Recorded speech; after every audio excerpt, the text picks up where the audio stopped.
తిరుమల తిరుపతి శ్రీవారి లడ్డూ తయారీలో గొడ్డు మాంసం, ఫిష్ ఆయిల్ కలిపారన్న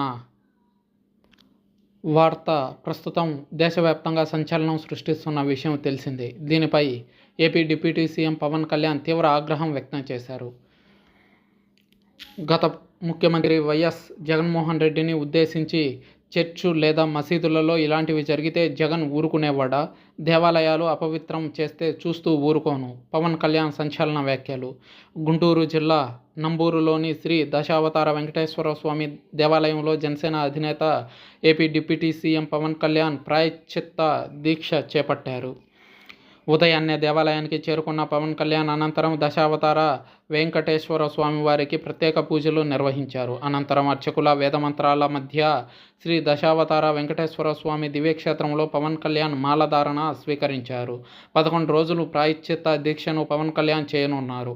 అనంతరం పవన్ కళ్యాణ్ మీడియాతో మాట్లాడుతూ సంచలన వ్యాఖ్యలు చేశారు. తిరుమల తిరుపతి శ్రీవారి లడ్డూకి 500 ఏళ్ల చరిత్ర ఉంది. గత ప్రభుత్వాన్ని నిందించడానికో, రాజకీయ లబ్ధి పొందడం కోసమో కాదు, వైసీపీ హయాంలో స్వామివారి పూజా విధానాలు మార్చేశారు. ఈ విషయాన్ని స్వయంగా వేద పండితులు అనేక మంది నాతో స్పష్టంగా విన్నవించారు. వారే మీడియా ముందుకొచ్చి అనేక సందర్భాల్లో చెప్పారు. నేను ఈరోజు చెప్తున్న విషయం కాదు.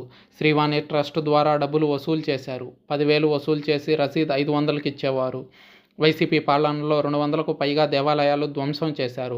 రామతీర్థంలో శ్రీరాముడు విగ్రహం తల నరికితే దానిపై అప్పటి మంత్రులు వ్యంగ్యాస్త్రాలు సంధించారు. అంతర్వేదిలో రథం తగలబెట్టితే రగిలిపోయింది రథమే కదా, మనుషులు కాదు కదా అంటూ సమాధానం ఇచ్చారు.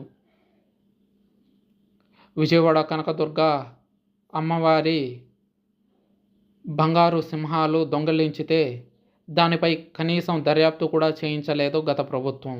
అప్పుడు కూడా నా ఆవేదనను నేను వ్యక్తం చేశాను. తిరుమలలో ప్రసాదాలు కల్తీ జరుగుతున్నాయి, అధిక డబ్బులు వసూలు చేస్తున్నారని నేను ముందు నుంచే చెప్తున్నా. కానీ ఈ స్థాయిలో కల్తీ జరుగుతుందని ఊహించలేదని పవన్ కళ్యాణ్ అన్నారు. లడ్డూలో సహజంగా నెయ్యిలో వెజిటబుల్ ఆయిల్ కల్తీ చేస్తారు, అదే పెద్ద తప్పు. తిరుమల లడ్డూలో ఫిష్ ఆయిల్, బీఫ్ ఆయిల్ ఎక్కువగా ఉన్నాయి. ఇది ఘోరమైన తప్పు మాత్రమే కాదు, అపరాధం, అపచారం. దీనికి ప్రాయశ్చిత్తం అనేదే లేదు.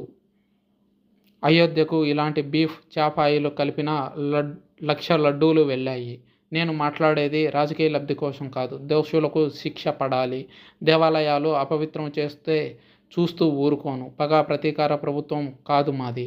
తప్పు జరిగితే సహించేది లేదని పవన్ కళ్యాణ్ హెచ్చరించారు. గత 5 ఏళ్ళు టీటీడీ బోర్డు ఏం చేసింది? బోర్డులో వాళ్ళు బయటికి వచ్చి మాట్లాడాలి. దర్శనాల కోసం, కాంట్రాక్టుల కోసం మాత్రమే కాదు బోర్డు మెంబర్లు ఉన్నది అని పవన్ అన్నారు. ఇలాంటి అపవిత్రాలు చర్చి, మసీదుల్లో జరిగితే దేశం అల్లకల్లోలం అయిపోయేది.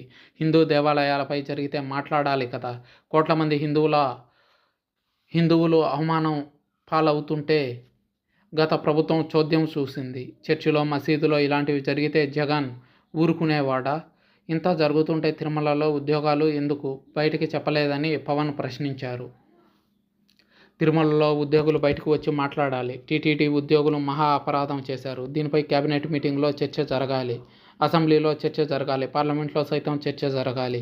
సిబిఐ విచారణ నిర్ణయం రేపు కేబినెట్ మీటింగ్లో చర్చించి తీసుకుంటామని స్పష్టం చేశారు AP deputy CM Pawan Kalyan.